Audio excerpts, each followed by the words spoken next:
Good to see you. Good to see you as well.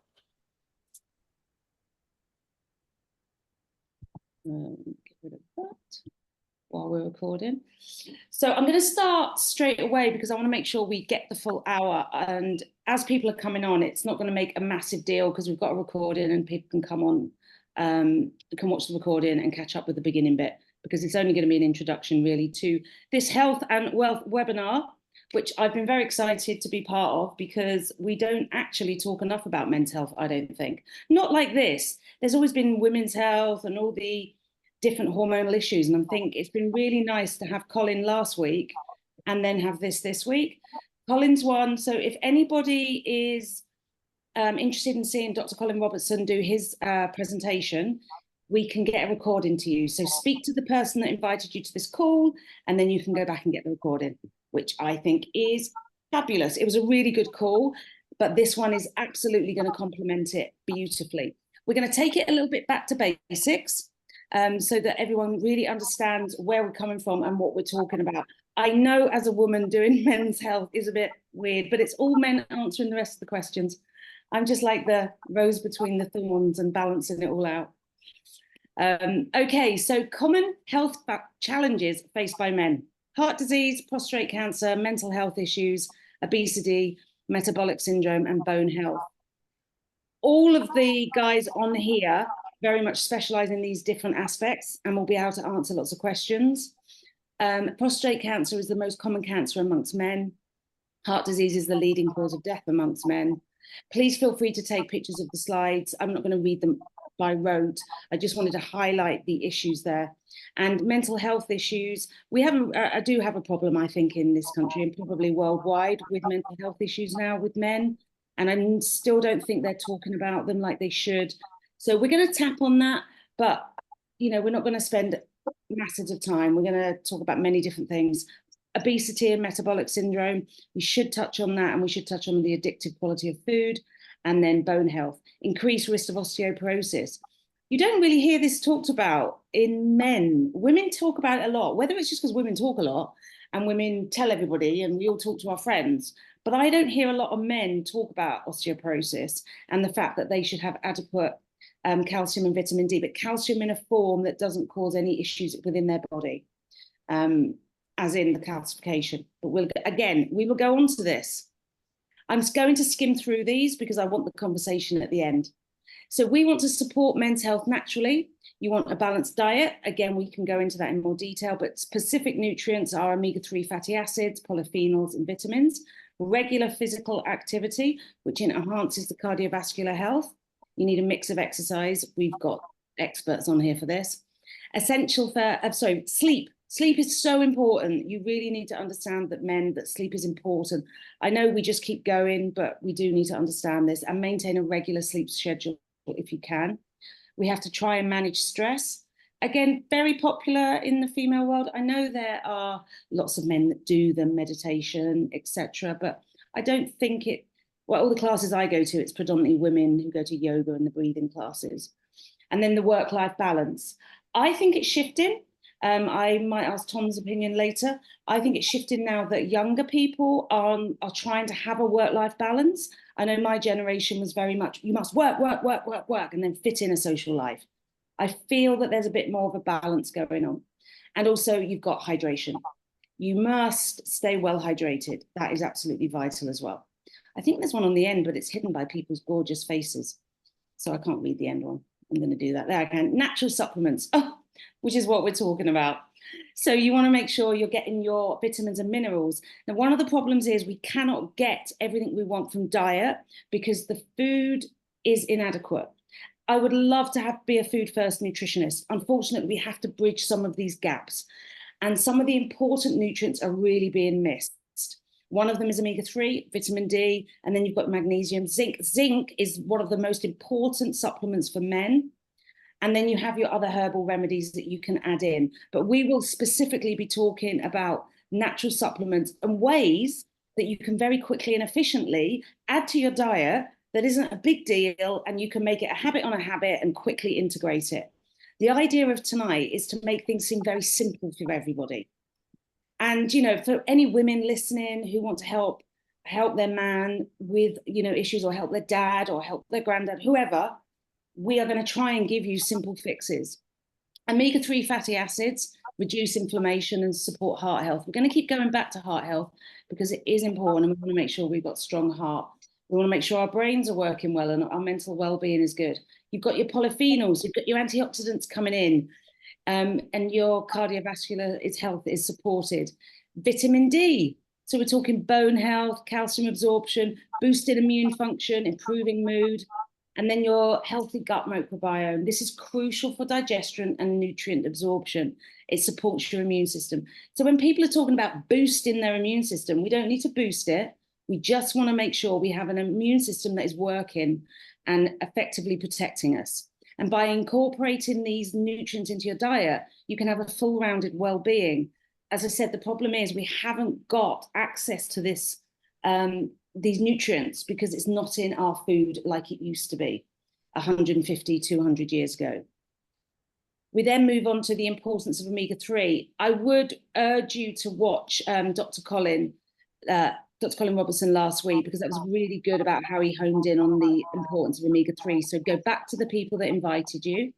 Your EPA, your DHA are crucial for your health. Your body cannot produce these. It cannot make them. You have to ingest them on a daily basis. I think it's every second you make like 2,000 new cells. You want to make sure, because your cell membrane is made up of these essential fatty acids, you want to make sure they're going into your body so they're readily available to make up your cells and keep your cells as healthy as they can possibly be. Benefits for men's health, back to cardiovascular health, reducing triglyceride levels, lowering blood pressure, brain function, supporting cognitive function and mental health, and then inflammation, exhibiting potential anti-inflammatory properties. So these are the things that everyone's going to be talking about. Steve, Scott, and Tom particularly will be answering lots of questions, but trying to tell people, or men, how to successfully integrate that into your world, into your everyday life. So your antioxidant properties, your polyphenols are powerful antioxidants that help neutralize free radicals in the body. They protect the cells from oxidative stress and damage. Benefits for men's health, back to your heart again. There's a theme here, I feel. Cognitive function, we want our brains working. What's not in, I haven't put in here as much, but I know that Scott will talk about this, is recovery from sport, recovery from fitness. I know Tom's going to integrate his fitness knowledge in, and then you've got Steve, who's going to just go much more on the cognitive function and how we can build habits. And all of this, reducing inflammation, will help with all of the aspects of this. Importance of vitamin D, it is vital. Please get your vitamin D tested. Please work out what level you're at and how much vitamin D you might need to supplement with. I know it's a gorgeous, beautiful sunny day today, but I'm not sure it's going to last. So you really should supplement with that one. And it should be with the magnesium to help you absorb it. You've got your immune function, your mood regulation. Bone health is so vital as we get older. The importance of a diverse and healthy gut microbiota. Health benefits, supporting digestion and metabolism of nutrients, regulating the immune responses, influencing mental health and mood through the gut-brain axis. So your, I think it's your vagus nerve, sends the messages up to the brain. So you want your gut bacteria working. You want to make sure the immune system is really being fueled and then being sent up to make sure it all works properly. Dietary factors promoting gut health. You can see here, please take a picture of this, where your dietary fibers are found and how you can have your fermented foods. I was chatting with Steve earlier, and he actually said, boys aren't really going to eat kefir. It's not something they're probably going to do. So I'm going to let him speak about the reality of what we can get into your diet and what you can stick to, because it's no point us sitting here and saying and preaching and going, you must do this, this, this, and this. We want to give you tools to go, oh, actually, I could get that into my diet. I could fit that in somewhere. A balanced diet, obviously, we want, but how easy is that to get? How easy is it to incorporate that? Personally, I find it quite difficult. So I actually do use supplements to bridge nutritional gaps in my diet. And I think this should be as important for male health. So if we're going to integrate nutrition in, you want to have the omega-3 fatty acids, the polyphenols, the vitamin D, gut health, balanced diet, supplementation. We're creating a synergistic approach to enhancing men's health because, as I said, we seem to bang on a lot about female health. And I think men, you guys need to look at your health too and hopefully own your own health, not just have a woman sitting there telling you to be healthier. Sit there and think, actually, I want to be healthier. So these nutrients collectively support cardiovascular health, cognitive function, immune response, bone health, mental well-being, everything we are going to discuss in far more detail with the lads. I believe this is a really good tool. You've got balance, restore, boost, support. We will come back to these Enzino products, but after we've had a bigger discussion. But these products literally fix that gap, that nutritional gap that we're missing. We've got your omega-3 and a polyphenol. If anybody wants a more detailed presentation on these, please contact the person that invited you and we will do a detailed presentation. It's far more about talking about men's health and how we can include things rather than deep diving into each product. But Enzino are brilliant because they do the foundational pillars of health in an easy way to do it. I personally, every morning for breakfast, oil, gut powder, vitamin, done. Done for the day. And vitamin D because I don't really get out of the house much. So for me, it works really well. And again, chatting to Steve and the boys, they were like, actually, that would work really well for men if they're in a rush, if they just want to get it over and done with, then that's a good thing for them. So if you're looking at the Enzino products, the balance oil is rich in omega-3 fatty acids, and it helps reduce inflammation and improve heart health. Your immune system, the Protect, there is a product called Protect, which has fantastic beta-glucans in. Again, this is another something we can go on to. What I haven't said just then, and I should have mentioned, is the test. So we would test your omega-3 level to find out where you are, where your starting point is. And talking to my brother, he was particularly excited that there was a test because for him that was vital. He was like, I need a test. I need to know before and after, and I want to understand it all. So for him, the test was vital. We use VITAS labs. They are double-blind, anonymous. VITAS are used by Harvard. Again, we can direct you to a customer presentation that will really deep dive into the test and all the products.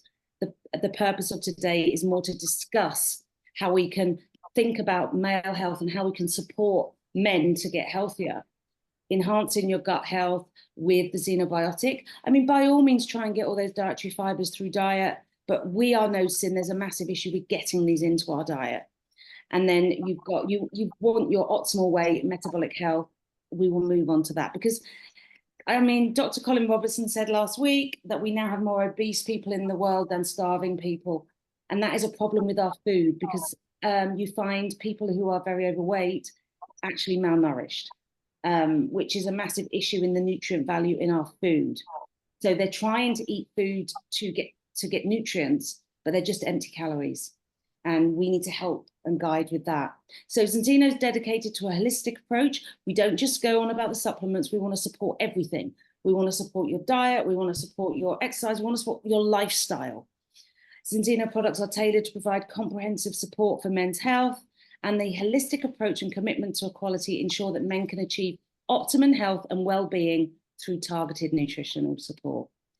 So tonight we have Scott, who's a specialist physiotherapist and health coach who helps elite performers get out of pain, reverse slow decline in their health and long, high functioning life they want. He has dual master's degrees in physiotherapy, strength and conditioning, and over 20 years experience in private practice, professional sports and the NHS. So Scott's here. We've got Steve is a holistic health coach with 30 years of experience dedicated to helping others unlock their full potential and lead vibrant, balanced lives. It brings him immense satisfaction to guide individuals on their journey towards physical and mental and emotional well-being. Currently, he's pursuing further studies to become a registered psychotherapist as he believes in the transformative power of understanding and healing destructive and negative thought patterns. I'm not going to go through all the little bits at the bottom. I'll let you read that. Forget me. And then Tom is a registered sports and exercise nutritionist based out of an underground training station gym, and he's recently been appointed as the performance nutritionist at the Robbie Fowler Academy. He currently works privately with clients across the UK and is in the process of launching his own nutrition and exercise coaching business, NutriCount for Life, based around improving metabolic health. The scope of his coaching covers weight management, nutrition, improved metabolic health, and performance. And the reason I'm here is because I'm an acupuncturist, a female health specialist, and I work with Zenzino. So without further ado, I'm going to start asking questions. Is there anything else here? No, let's stop the share, because I think it'd be really nice to have a lovely conversation going on, as opposed to it just being a presentation and people, what's the word? People just listening to slides and presentations. So does anyone have anything to say? Scott or Steve or Tom, anything to say before I start asking questions? Oh my God. No, good job. Go ahead, Tom, go ahead. I got through that as quickly as I could, because I feel that we'll veer into lots of different conversations. So, Scott, I'm going to pick on you first. Okay. My joints feel stiff and sore, especially in the morning. Is that just because I'm getting older and there is nothing that can be done?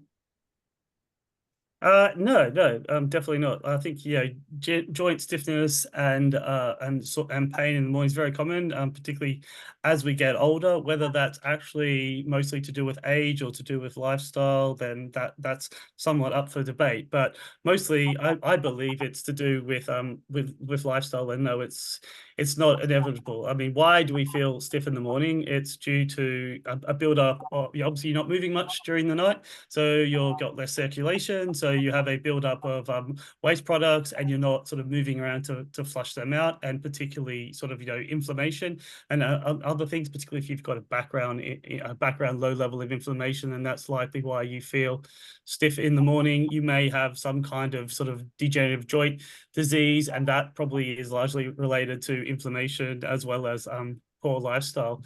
So yeah, there will be a natural kind of wear and tear that goes with aging, but and maybe a decrease in maybe the synovial fluid, but mostly stiffness in the morning is related to kind of sedentary lifestyle, muscles getting weak, being less supportive, so the joints actually stiffen up. A poor kind of high inflammatory diet, so high omega-6s, low omega-3s, which is the sort of things that the Zenzino products deal with. So that's definitely got to be very, very relevant. Certainly decreases in certain nutrients such as omega-3 fatty acids, but also vitamin D and magnesium that can be relevant to stiffness in the morning. And other things that we've already touched on, maybe obesity. If you're carrying extra weight, that definitely is going to make you feel stiffer. You'll be in a pro-inflamed state, so you're more likely to feel stiff in the morning.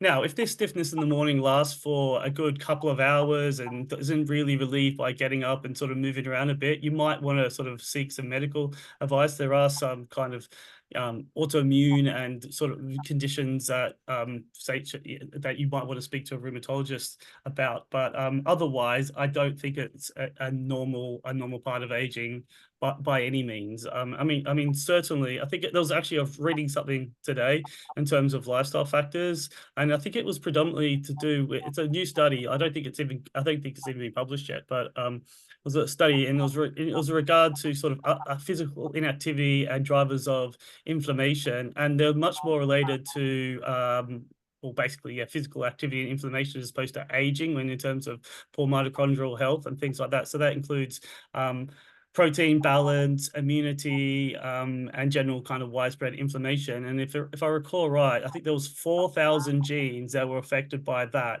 but only 200 genes which were identified, which were affected by simply getting old. So that was a good example of how whatever 200 into 4,000 is, there's that much of a difference of a ratio from the lifestyle factors to aging. So I mean, how can you help? Getting nice and strong, and supporting those joints, involve doing some flexibility stuff, some stretching, maybe some yoga and some Pilates, which involves more. I don't particularly like static stretching. I think you stretch the muscle, it recedes back, but doing kind of loaded stretching, maybe some yoga or some Pilates, stretching in lengthened positions, let's just say, good low impact aerobics, swimming, cycling, walking, all that's all that's going to help. Getting good anti-inflammatory food, obviously, getting all your nutrients in, balancing out your omega-3s and 6s. Hydration, we touched on that already. Hydration is going to be very important, depending on where your stiffness is. You know, hydration in the joints, hydration in the discs. I mean, and there even are some other anti-inflammatory supplements out there that such as turmeric and quercetin, and I can it's hard to say, but fucoidins. There's some good emerging evidence for those as well. So finding the right supplements that's going to help, certainly knocking off any excess weight, and just making sure that you're moving around as much as you can, not spending long, sitting all day at a desk, and then you go to bed, and then you get up in the morning. You pretty much haven't moved for 16 hours at that point. And so, like movement is key. And similarly, making sure you get enough sleep. Sleep in recovery is very, very important. Get your 7 to 9 hours sleep. And then, as you touched on earlier, Jackie, maybe stress is also related to inflammation. So making sure you get your mindfulness practices and your meditation in, so that all those things would help you feel less stiff in the morning. And no, it's not just about aging. It's mostly to do with how you lead your life. So the xenogene would actually be quite good to put in there as well, because that's got curcumin and quercetin and piperine in it and other things. So that would actually be a good supplement to help with pain, wouldn't it? Yeah, xenogene is kind of touted as an anti-aging drug, but once again, you can't really anti-aging anything is just really lifestyle factors that makes you feel old. So yeah, definitely xenogene would be a great product to take for this. I wouldn't, it wouldn't be the first place I started. If we're just going to sort of, I would look more at whole food, anti-inflammatory nutrition, omega-3s.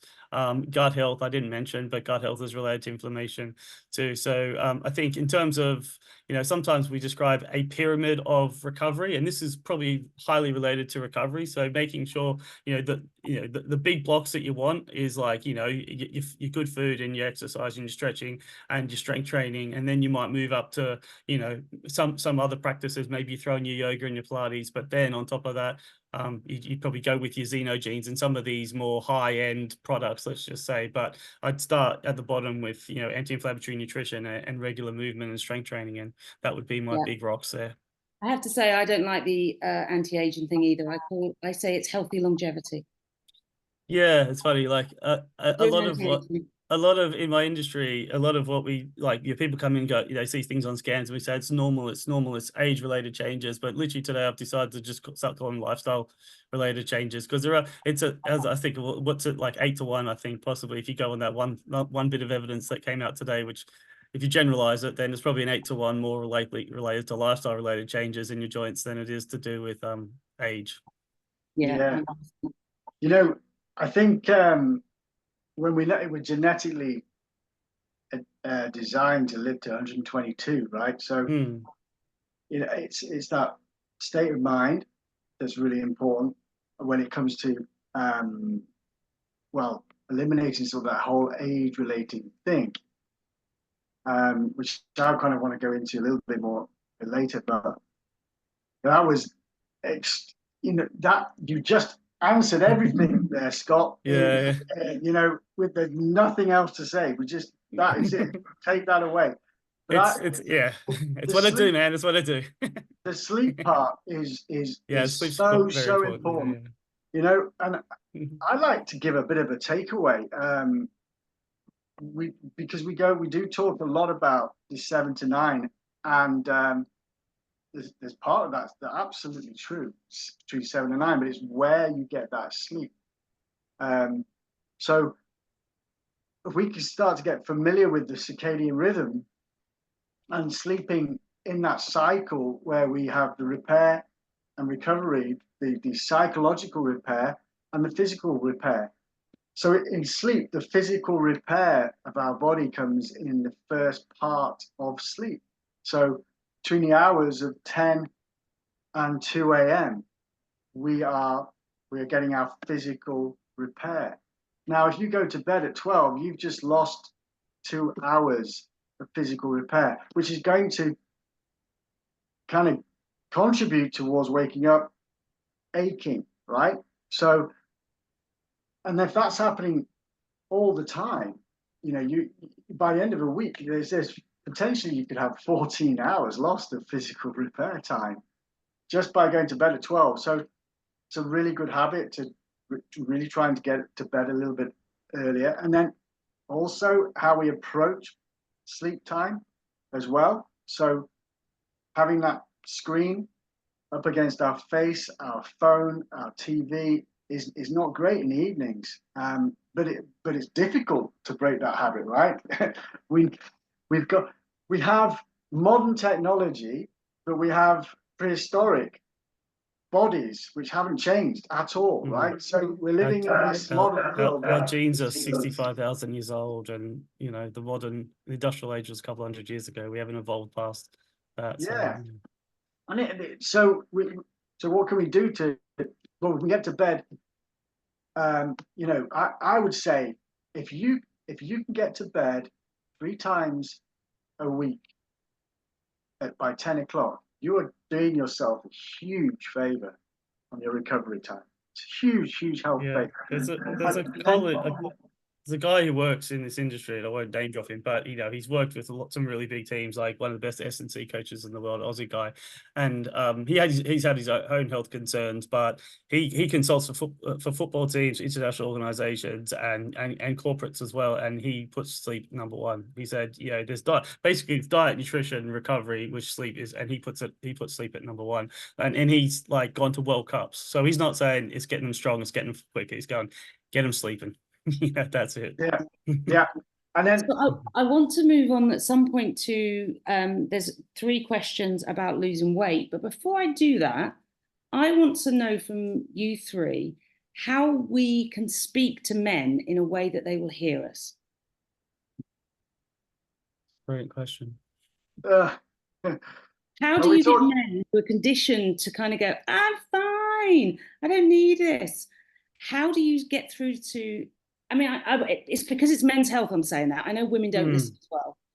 But what I'm saying is, how would we position it in a way that we could say, look, this is really important? Are you talking about you as a woman to talk to a male, or are we talking about anybody? Anybody. How would you position the importance of health when society is very much aimed at going, you'll be fine, don't worry about it? I think men are also a bit more in their individual say that to them. I've got other people telling that too, but they're also telling themselves that they'll be fine. So it is very, very difficult. Yeah, because that I'll be fine is a mechanism for self assurance. And actually, I'll give you a great example.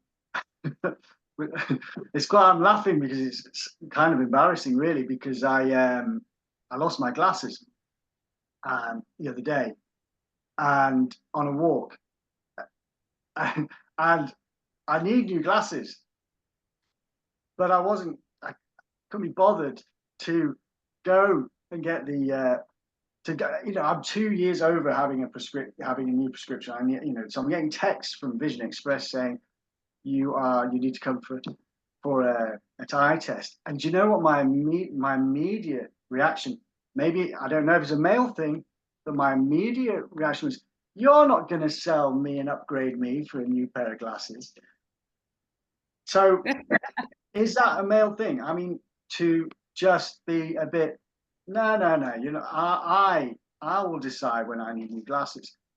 So the universe decided for me on my behalf. Thank you very much. And I lost them, and I was forced to go to the opticians. And as a result, by the way, everybody, I did need better glasses. And I actually also had a pressure issue, which I never would have found out. So how do you get that across? We've got to just be honest with ourselves and go, look, and hey, I have this problem, or I have this issue, or I have this challenge. Do you find you do? I think it's like, as it is with everyone. I think it's finding what is important to the individual, you know, and if it's someone is a a manly man who wants to provide for their family, you know, and you know, this is using stereotypes. Obviously, you know, we live in a modern world and there's fluidity and things like that, but finding what's important to them, you know, and if they want to lean into that male provider thing and stoicism, then find out what's important. And it could be being a good provider, it could be whatever, and then you just need to educate them and say, no, like, you've got to look after yourself, otherwise you can't look after anyone else. And that's it at the end of the day. Find the thing that's most important to them. And if it is, you know, if we talk in stereotypes, if it is being a provider, or, you know, or being the fittest, most competitive dude in the pub or on the field or whatever it happens to be, all this is still going to be, you know, important to them. And I think, you know, and then we can just say, look, not only will your testosterone go through the roof, as per Dr. Cole's presentation last week, but, you know, you also won't die. I think that's a high motivator. I have to add on to your glasses story. My opticians has just held my contact lenses hostage. They said, we will not send them directly to you because you are well overdue a test. You have to come to the shop and then we'll give them to you. So maybe that's a tactic. I don't know. We hold everything hostage. Right, I'm going to ask Tom a quick question.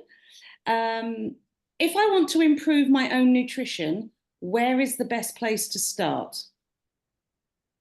Yeah, so I mean, this sort of links back to what we were talking about before in terms of how can we actually get men to change. And I think there's basically 3 characteristics that I see that basically lead to success in regards to your, you know, following a nutrition protocol.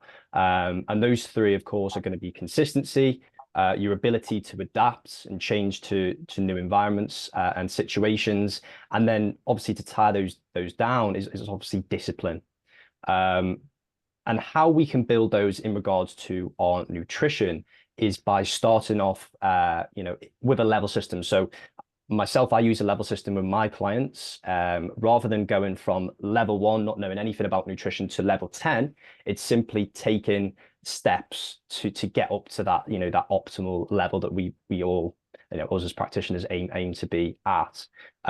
So the first step for me that I do for every single client is simply getting them to decide their eating structure and their eating window. And of course, within that is their hydration structure and their hydration window and their supplementation protocol. So if you can decide, first of all, what times are you going to eat? It's a really simple concept, really simple question to ask, but it's super, super important. You know, when are you going to have that first meal? When are you going to have the last meal? And then when are you going to have the meals and snacks in between? And for most people, I normally recommend, you know, based on the research, normally a maximum of 12 hours for that window. So, you know, between your first meal and your last is 12 hours. And then it's, you know, ideally try and eat around your circadian rhythm. So when we were talking about sleep before, you know, you can actually prepare in regards to, you know, what you eat to actually sleep later on. So if you're eating too late, that's going to affect massively your recovery, affect your sleep massively. So the rule of thumb is, of course, to try and eat 3 hours before you go to bed, or at least. So, you know, maybe, you know, 4 hours, so your body has time to digest the food, and then therefore it doesn't affect you, of course, as well. We're in a society that's affected by, you know, obsessed with caffeine. And for me, if you're obsessed with caffeine, you've got an energy problem. So it's not a caffeine problem. It's about your nutrition. Your nutrition mustn't be on point if you're looking to use caffeine. Now, the rule of thumb for that is simply having your caffeine before 12, and therefore then it doesn't affect your sleep.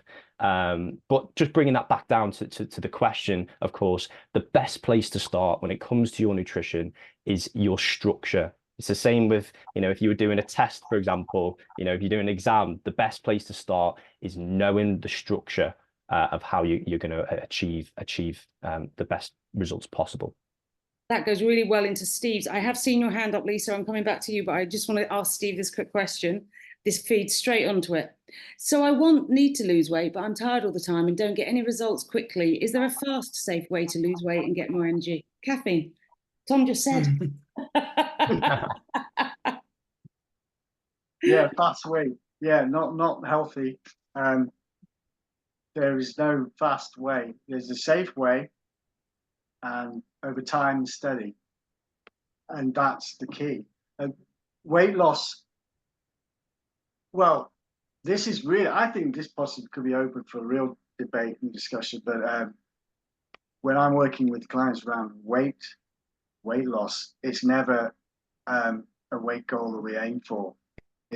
I do take a measurement around the belly, and that belly measurement's really, really important. That's directly related to cardiac health. Body fat is a better guide as well. Having your body fat, knowing what that is, that's a really important guide. But that belly measurement is really important. That's a better guide. 100 centimeters around the belly and over is considered to be more cardiac risk. So getting under that 100 centimeters. So whatever somebody is looking to take centimeters off that over a sort of 4 to 6 week period of time, that's a good guide with regards to your health and well-being. Weight is really, really not the best guide, because of course you're going to start strength training, which aids weight loss, fat loss. You're going to start building lean mass, which is denser, it takes up less space. But of course, if you shoved a load of muscle into the same size cup as a load of fat, the muscle is much heavier. Yeah. So that's moving away from I would say the BMI would be, I mean, it's a good, it's a rough estimate, but it's not healthy to go by BMI. So, but then with just to tap onto Tom's structure, having a plan with no plan is difficult. So having a structure and small goals, really good. And having a tick box system is really effective. Now you can do a tick box on your phone, on your iPad, or you can go old school. Old school, I highly recommend, is something like a pad on your desktop that's visual. Mm-hmm. I'm going to tell you a quick story about it, really quick, about the power of tick box visual, right? Tick box visual, so powerful. Very quickly, it was a year and a half ago, and there was somebody posted this thing on Facebook going, right, do 3,000 push-ups in a month. And I looked at that and went, oh, that looks fun. I'll have a go at that. And then I forgot about it. And there was a post came through, and I realized I had 10 days. And I thought, oh, I better get stuck in. So I posted something in the group saying, need to get started. So I did, long story short, I did 3,000 in 10 days. But it got a bit funny towards the end, because somebody said, oh, what charity are you doing this for? And I didn't know it was for charity. So I actually got a bit of abuse on Facebook around this, because I was doing it for fun. But that's not my point. The point being is, how did I achieve it? Well, the 3,000 in 10 days was kind of, it didn't need to be logged because I only had 10 days. But what happened after that was, I thought, this was really good. I'm going to see if I can do 52,000 in a year, because that was right. It was the year I was 52. I'm going to see if I can do 52,000 in a year. It's 1,000 a week, right? That requires logging. So every day I would write how many push-ups I did, and at the end of the week I would see my total. That's very, very motivating.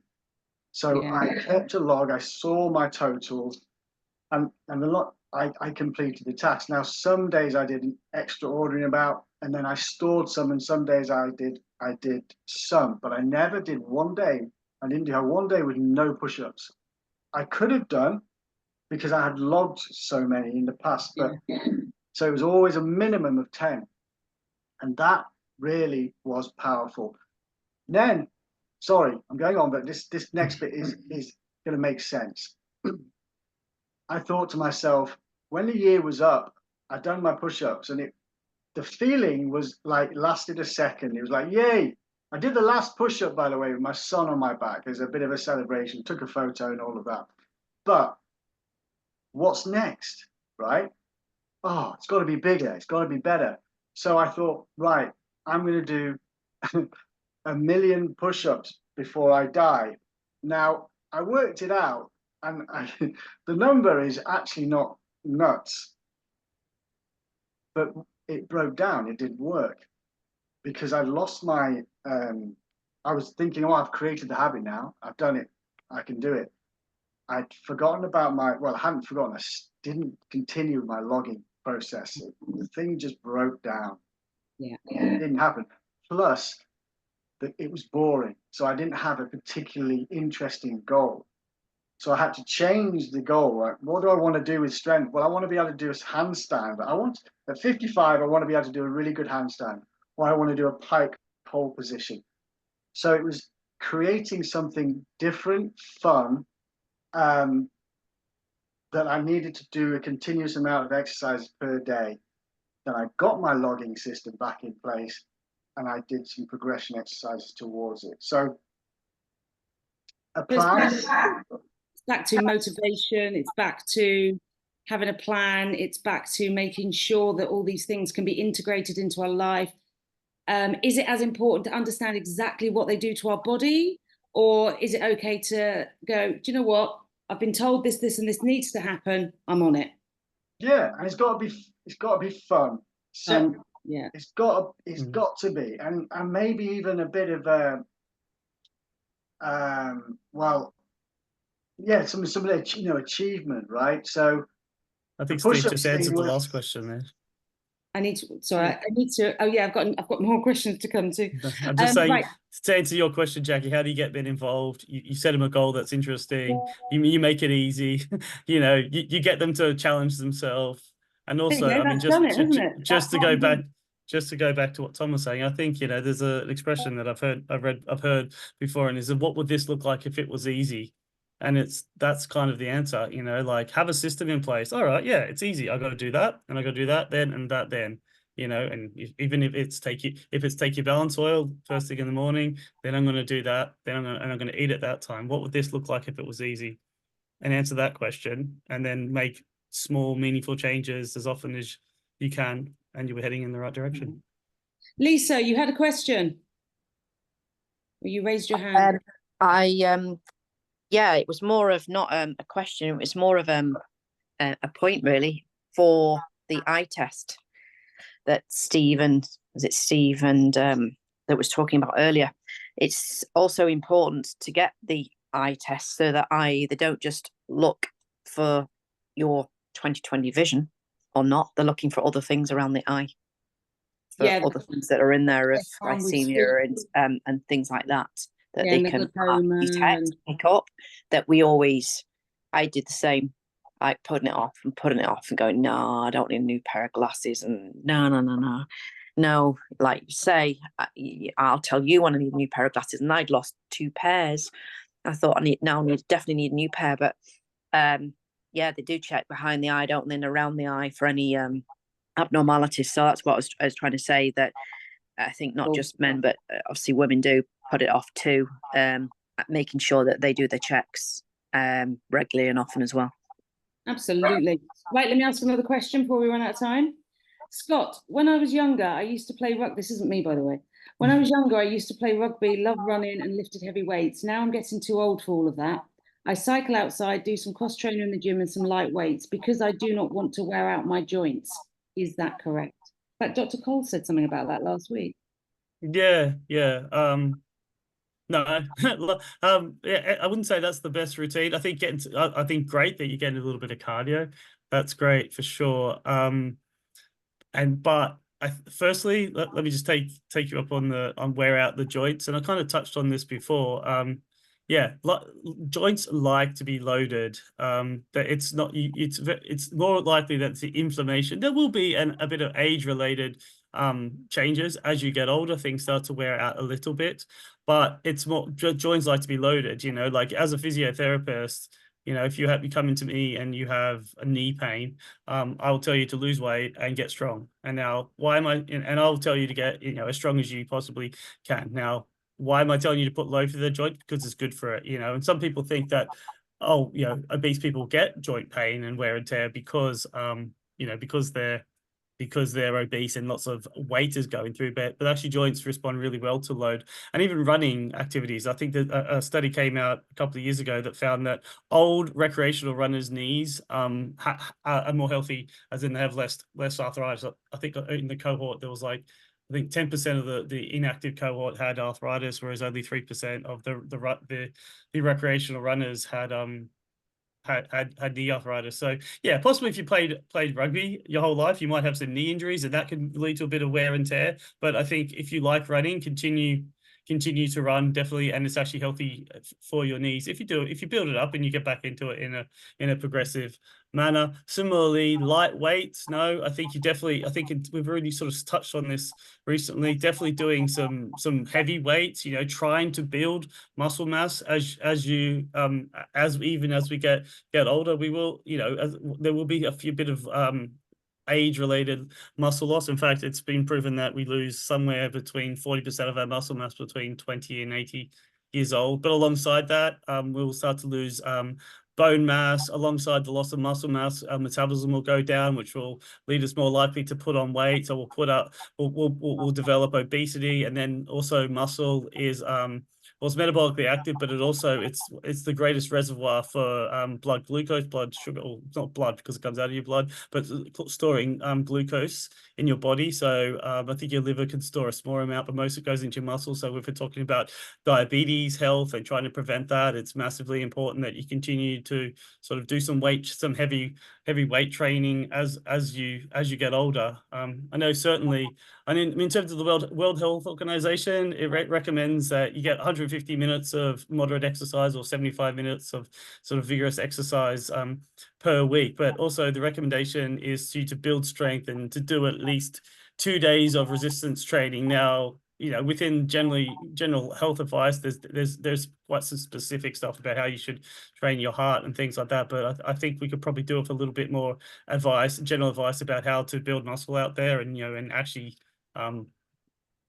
build some muscle even into older age. I think there was a study that came out a couple of years ago that I think it was done in Australia, and they found that only about 10% of the population was getting the World Health Organization's physical activity guidelines, and so that including the 2 days of resistance training, and I think men actually adults over the age of 50 were even less likely to do that. I can't remember the exact stats, but it was even less than 10%. So certainly, you know, as we get older, we start to lose muscle.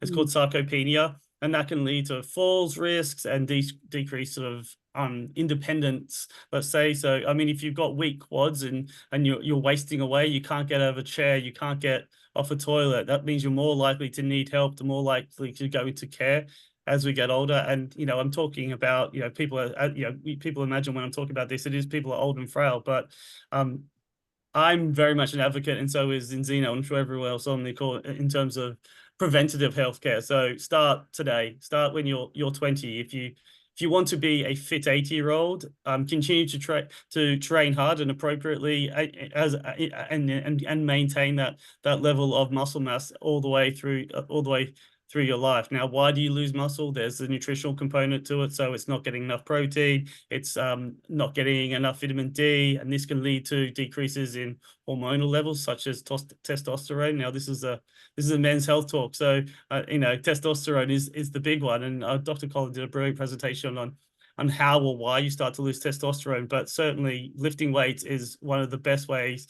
you can improve, actually, you know, have spikes in your testosterone. It's the anabolic hormone. So yeah, definitely lifting weights, if we're talking about men's health, is definitely the thing you want. And I think we've even I mean, we've touched on BMI on this, but some evidence came out about 10 years ago that so we all know that if your BMI is a bit high, then and that's your body mass index, so weight to height ratio, that you're more likely to have these conditions. Now, putting aside also, as we said, muscle is heavier than fat, so BMI is not the perfect indication. But as a reflection of that, some evidence had come out about 10 years ago saying that muscle mass index, not body mass index, was more highly correlated and more predictive of preventing diseases and even death than but simply just the weight on the scale. So as Steve said, finding out if you can have any idea of your body fat percentage, that would be great.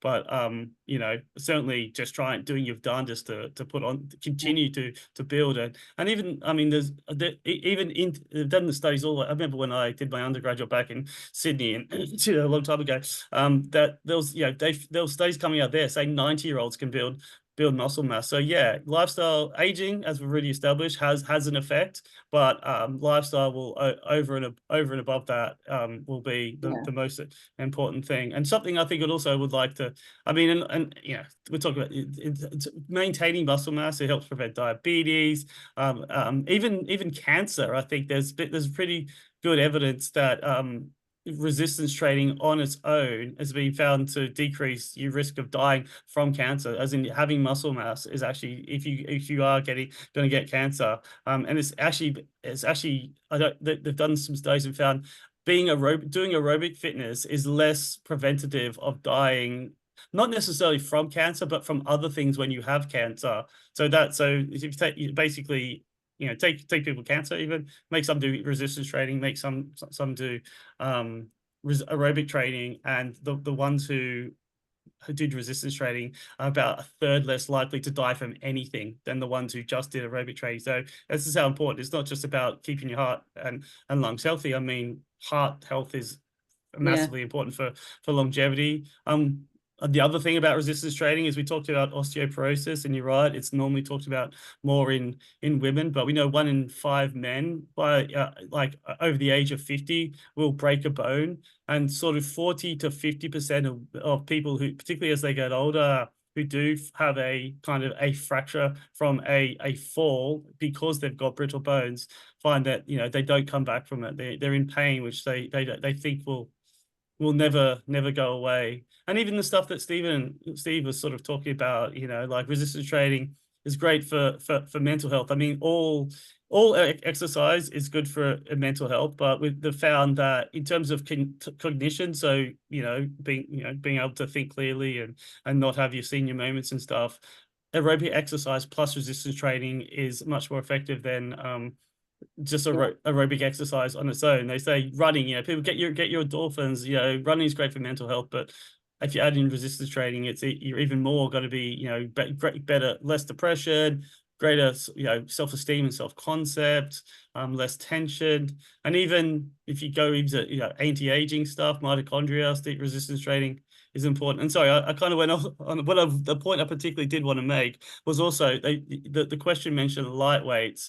Now, it depends how fast you're moving them too. There is a thing within strength training, which has to do with power. So it's how quickly you can express that strength. So, and that's something that deteriorates quicker with age than just simply strength. So doing appropriate kind of heavy training will train more powerful muscle fibers.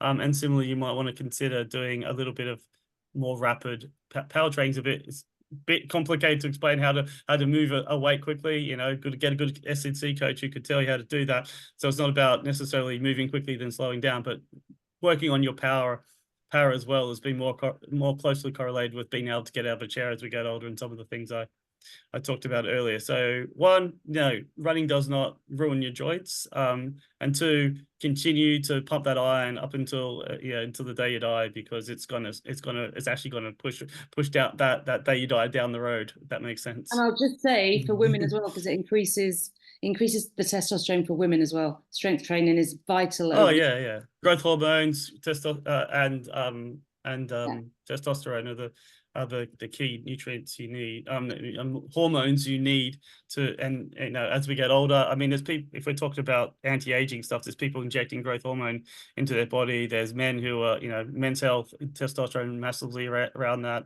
So, you know, you can go down the supplement to testosterone market, which needs to be growing, but just get in there and, you know, pick up a weight, lift it as many times as you can until you can't do it again. Put it back down, pick it up, lift it as many times as you can, put it back down, lift it up or press it, whatever you want to do, and then walk out of the gym and you'll have so much more testosterone. When we always do full circle round, don't we, to get your exercise, do your resistance training, eat as well as you can, and then supplement on top of it. Which takes me to a question for Tom that I saw. I have seen so many supplements in the supermarkets and shops that make lots of health claims. How do I know I can trust the efficacy of the supplements I choose? Yeah, I mean, deciding which supplement is always difficult. And the fact is that supplements aren't as well regulated as the likes of drugs, for example. So, any old company can create a supplement and just put it out there in the market and make a claim, basically. Now, obviously, these have to be regulated, and there are different sort of organizations that do approve of this. So when I actually choose a supplement for a client, I'm going normally through a 3-step process. The first one is actually, is it appropriate for the person? So, for example, I've worked recently with a yoga teacher. We thought, is creatine, is creatine going to be helpful for her? And the fact is, it makes her bloat. So for a yoga teacher who's bloating, it's not going to be helpful for her. So that's just an example of making sure that the supplement is appropriate for the person. So for us as men who are most of the time we're in the gym, we're pumping weights, creatine would be a really good one. And obviously, the likes of the Enzino products that are all, quite essential to our health, they apply to everyone and they are appropriate. The next one is, of course, the research behind them, the science, looking, doing your own research. You can either do there's 2 options basically when it comes to doing your research. You can do it yourself, go on Google Scholar and look at the best research that you can. Or, of course, you can trust a professional, like myself, obviously, you guys who are on here as well. But yeah, if we're looking for the best research articles, the likes of meta-analysis, systematic reviews, those are the best. And then once we are happy with, it's appropriate for us, the science backs it up, then it's about the brand. Then it's about what type of supplement it is. And for me, obviously, I'm a sports and exercise nutritionist. So I look on the back for these Informed Sports certified sort of icon. So I've got the product here anyway. So if I show you, it's just this one here, you can see it, and it's not just on Enzino, it's on other products as well. Looking for that, it means that it's batch tested, and the product is basically what it says it is. It's tested, and that's the most important thing. We're looking for the actual quality of the product as well. You can also look at the ingredients, so do your research on the ingredients and see, are all the ingredients actually necessary? One, for example, would be a protein powder. Of course, you're not going to have protein powder on its, whey protein powder on its own, because it's just not palatable. So they have to combine it with things to make it palatable. So have a look at the ingredients list. If it's really, really long, then really, that's a concern really for me. Try and keep it as short as you can and look for these regulatory approvals. But that's how I would choose a supplement. Perfect. Yeah. Right, we are going to run out of time, so I'm going to say, is anybody on here want to ask a question from Tom, Steve, or Scott while we're here? If you don't, that's fine. I'm very aware that we might have other calls we want to jump on, so I'm going to be careful with time tonight. Can I just jump in quickly, just to add on? Totally. Scott's talking about just strength training. Personally, I think it's really good for us to do at least, us, men, women, but this is a men's health, is to do a session outdoors once a week. Yeah. Working outdoors, getting the natural gut flora of the environment, getting your hands dirty. So I have one run a week where I actually call it my 100, but you don't have to do 100, but it's where I get 100 push-ups in a 10K run. But you can do 5 5K and 20 push-ups. But stopping, doing a push-up and starting again is really good for movement, mobility, heart regulation, just for the heart to go kind of steady, and then all of a sudden it's got to lift a little bit and then recover. So it's flexible heart rate training. So it's moving away from this steady state heart rate, which isn't as healthy as it is to go up and down.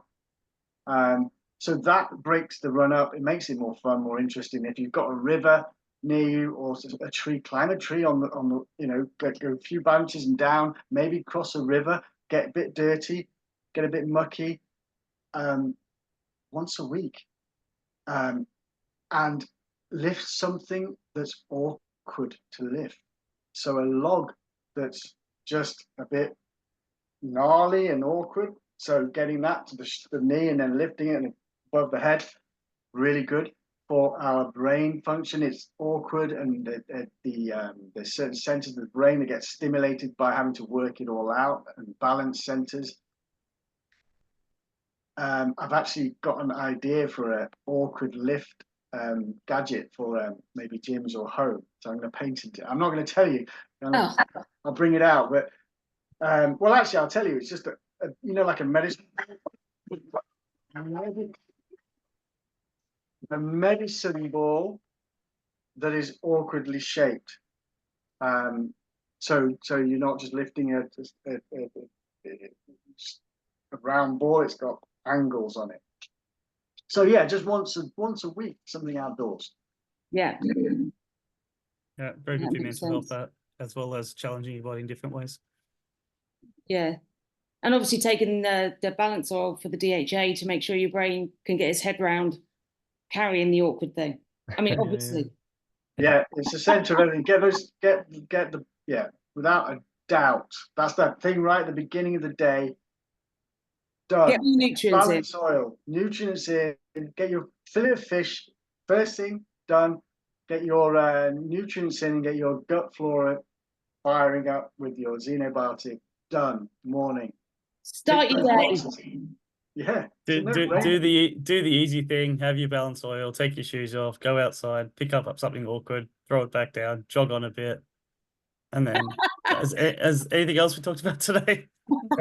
We've talked about loads. Yeah. That hour's gone Yeah. so Oh quickly. yeah, and write it down. Oh, you write it down. Write it down. You're gonna do Write it. it down. Get it ticked so you can see those ticks at the end of the week and then at the end of the month.